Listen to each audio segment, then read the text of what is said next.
למגורים. גם היום קיים שימוש בפסיפס לצורך אומנות, ומי שיחשוף אותנו לזה הם אומנות הפסיפס גלי קמיל ודוקטור ליהי חבס, חבס יש לומר, שהיא ארכיאולוגית וחוקרת אומנות במכון לארכיאולוגיה של האוניברסיטה העברית. שלום לשתיכן.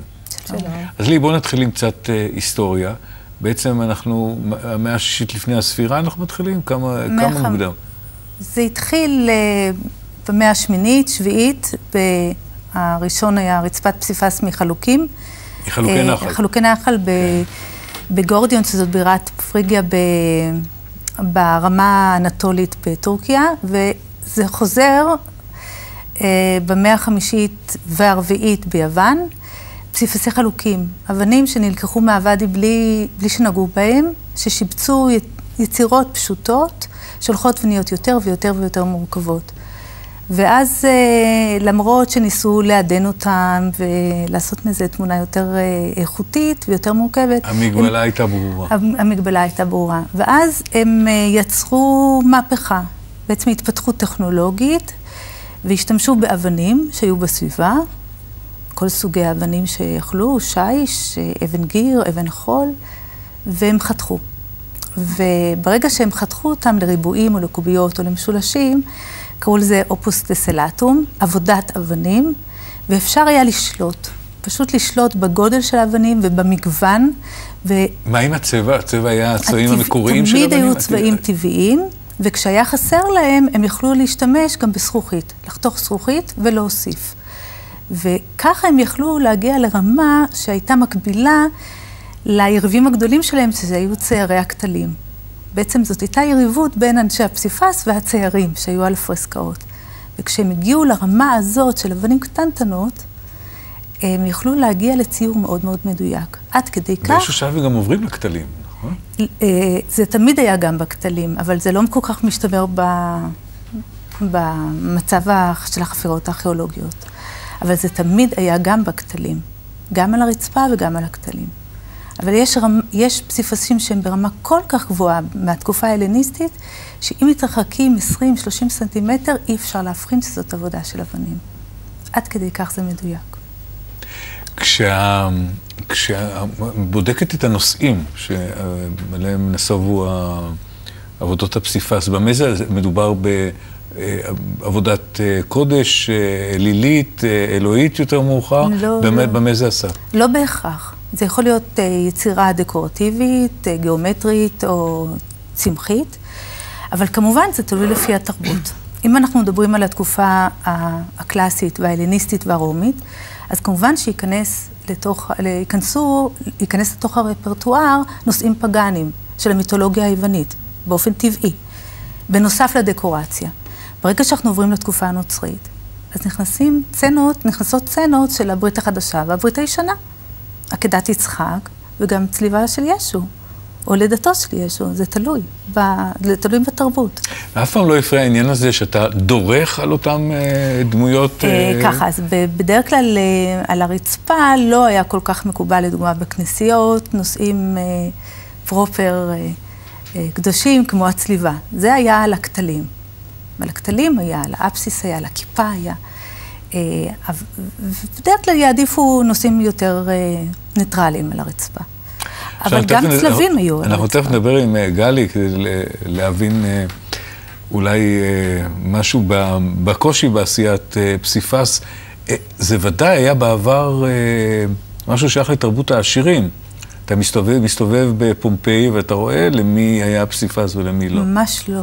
ממש לא, זה ממש לא, כי בהתחלה בתקופה ההלניסטית אנחנו מוצאים את זה באמת או באנדרון, שזה חדר ההסבה של הגברים של השתייה, שהם ישבו או שכבו בהסבה ושתו יין, ומוצאים את זה על הרצפה, או בחדר המבוא, אבל החל מהתקופה הרומית זה מופיע, זה שווה לכל נפש, זה מופיע כמעט בכל בית, וגם בתקופה הביזנטית. אבל מישהו היה צריך לפנות לבעל מלאכה מקומי? בוודאי.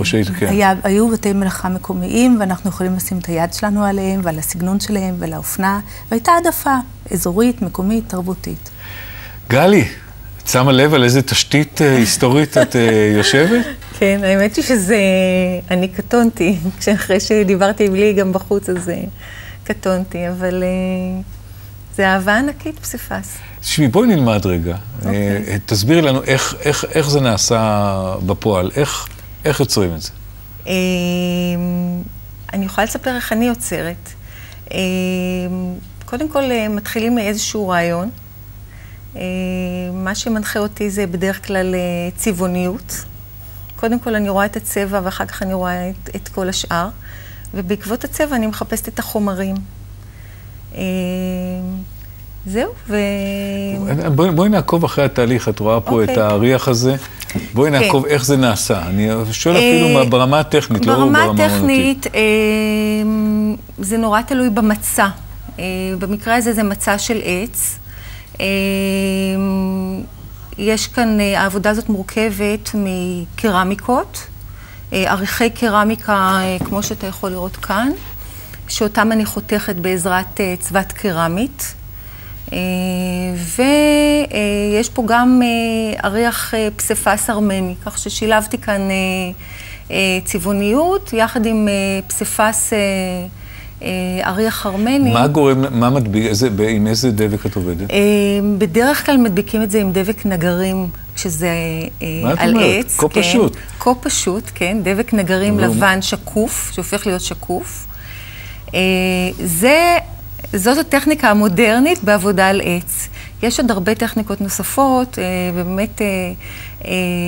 כי תמיד אני חושב, אם עובדים על מלט, זה משטח של מלט, אתה עושה, זה מתייבש, אתה צריך לעמוד כל הזמן עם מלט חדש. נכון, בפסיפס הקלאסי, הטכניקות שונות לגמרי.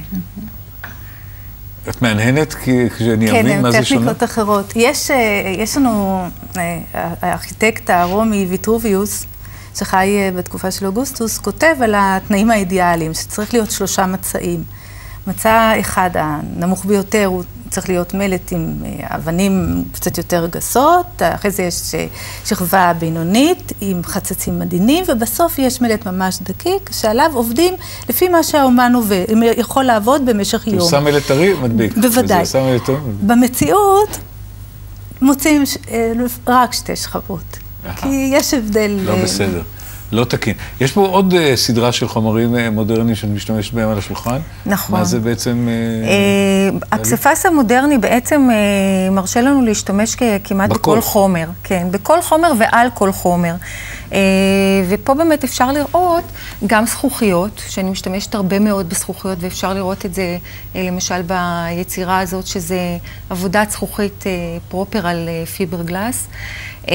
יש כאן חרוזים, יש כאן עריכים בעבודת יד שאני צובעת לבד, יש כאן עריכים תעשייתיים, יש כאן אלמנט קרמי שאני יצרתי לבד, ואפשר להשתמש בעצם כמעט בכל חומר, במתכת, בהמון מחזור, הרבה מאוד מחזור. נכון, אם אפשר להשתמש בכל, אז הנה מצאנו את פתרון לבעיית המחזור שהופך לאומנות, אבל זה לא אומנות לעצלנים, מדובר לא, ממש לא. חרוץ ביותר. זה לא אומנות לעצלנים, אבל זה פסיפס ממכר, פסיפס זאת אומנות מדהימה. זה ממש עושה חשק, את יודעת, ממש עושה חשק. אני מאוד ממליצה, גם לנפש וגם